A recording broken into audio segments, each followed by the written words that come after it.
Hey, what's up again, everybody?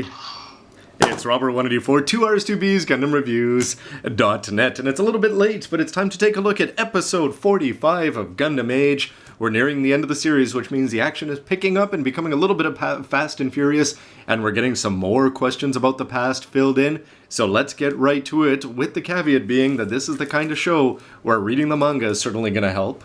So we get to take a look at what happened to Asemu in between his time as a responsible Earth Federation pilot, running around in the white Age 2 normal in an asteroid belt, and how he ended up coming back and finally meeting his son after 13 years in the Age 2 Dark Hound. And it looks like everybody in Japan had the same idea I did, as when I went out, this is number 2 of the Memories of Sid manga, which is a guide and it's a spin-off, so it's not just a retelling of Gundam Age as we've seen with most of the manga out there. But it looks like everybody went out and bought it because I couldn't get my hands on number 1, sold it in Tokyo and everywhere around that. So it looks like a lot of people wanted to find out the mystery of Sid. This is going to have something to do with it, and it's something that I'm looking forward to read, although I'd really like to get my hands on number 1. But besides that, let's move on to the actual episode itself. Starting with character, where he's not going to be the number 1 for sure, but it was good to see a little bit more of Asem's crew in the form of his right-hand man, Radek, as he came in with some perfect timing when you actually got to see some interactions between him and Asem, as they discussed which way the war should go and which kind of tactics they should use, and he pulled it off in that perfect timed attack to perfection. Second best character of the week has to be that guy from the manga himself, Asemu, as we got to see that transition. I wonder how much older he was than the last episode that we saw him at the end of the second generation, or at the end of Asem's arc there. It was great to see him out there. You got to see him with a bloody eye as he fought Sid for the first time, and you also got to see him take care of his subordinates who were getting blown up all around him, and seeing the horrors that Sid could inflict.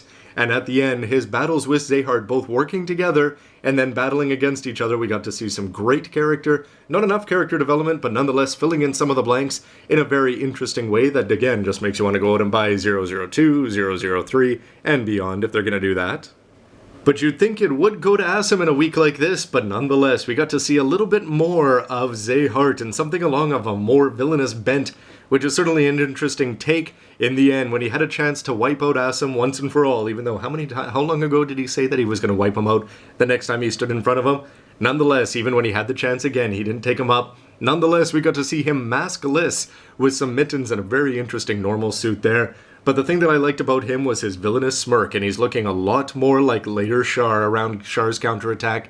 And anyway, it looks like he's taking everything Ezocan said to heart, and he is going to be the one to lead the Vegans and set up Eden, and it's going to be setting up a great climax, and you just wonder with some of those smirks on his face whether he is going to be redeemable by the end, as I'm sure a lot of people are hoping.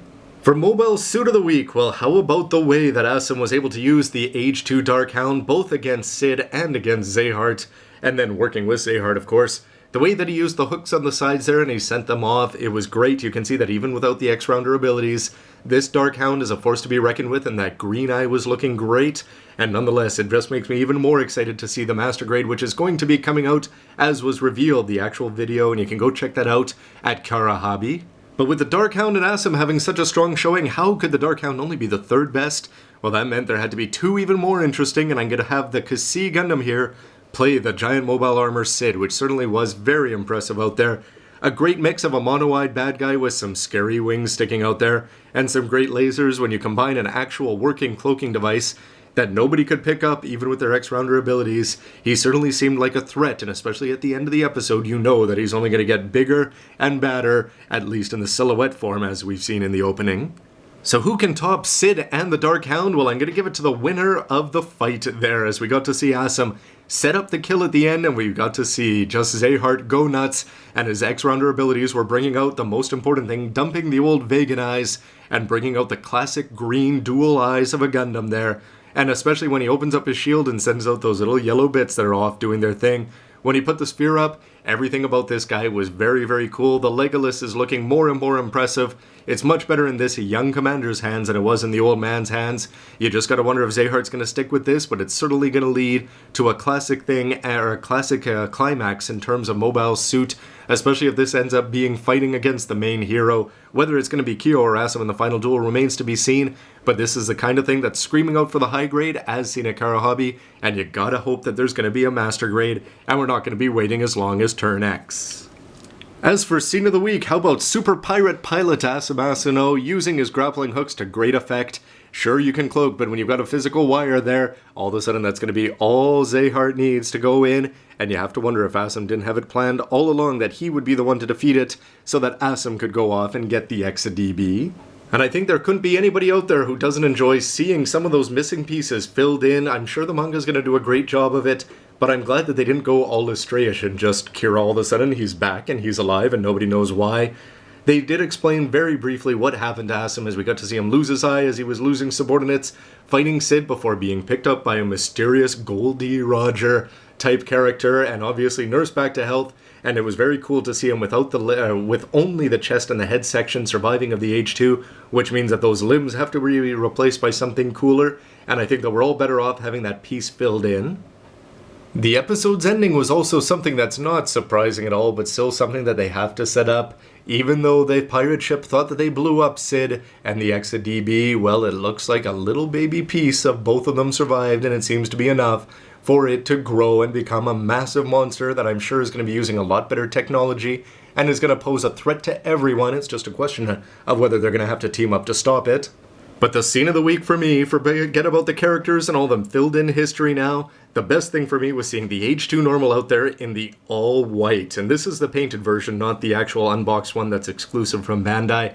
But nonetheless, it was the kind of thing that when it showed up in the episode, I thought it was a great homage and it just made me remember Wolf then and now. And it's great to see that they didn't just throw it in for one episode. By bringing it into the flashback, it just sort of establishes Asem and his career continuing afterwards, carrying on the White Wolf's tradition, and it just makes the transition from the White Wolf to the Dark Hound all the cooler, and it's again the kind of thing that you know there's going to be a Master Grade exclusive coming out sometime. Can't wait to see and get that. Overall, I thought this was a strong episode for a couple of reasons. We didn't get to see very much of Flit or Algreus or Kyo and just flashes of the FX. But most importantly, one of the key things to this whole battle is you've got to wonder if Zehardt is going to be the main series villain outside of Ezelkant, or he is going to be the climax villain. You just got to wait to see who's fighting at the end. But it was Asem, much more than Kyo, who has the rivalry with them, and they have faced off quite a few times since Kyo has arrived on the scene. But nonetheless, every time they face off, it seems like the stakes are higher, and every time they work together, of course, like the climax of the end of the second generation, it's always a great thing, and you could see it here again, and yet at the end, they had the chance to kill, and they didn't, and you gotta wonder that Asem really set him up well with his use of the pirate ship. Nonetheless, can't wait to see how the relationship between these two is going to play out, because it seems like it's going to be the key to the whole series, as we're perhaps going to have Kyo and Dean, and of course these two, and you gotta wonder who Flit's going to end up fighting. If it's not Ezelkant, that would be sort of suiting to have the old guys fighting. Nonetheless, can't wait to see it, and it's all out war next week, but a good piece here focusing on these two, who certainly needed to have this kind of somewhat resolution from the second generation. Anyway, everybody, why don't you let me know what you thought of the episode and this review, and stick around, episode 46 right away, and we'll see you next week as things move on and things just get more and more exciting as we approach what is unfortunately going to be the end. Anyway, everybody, thanks for watching. See ya.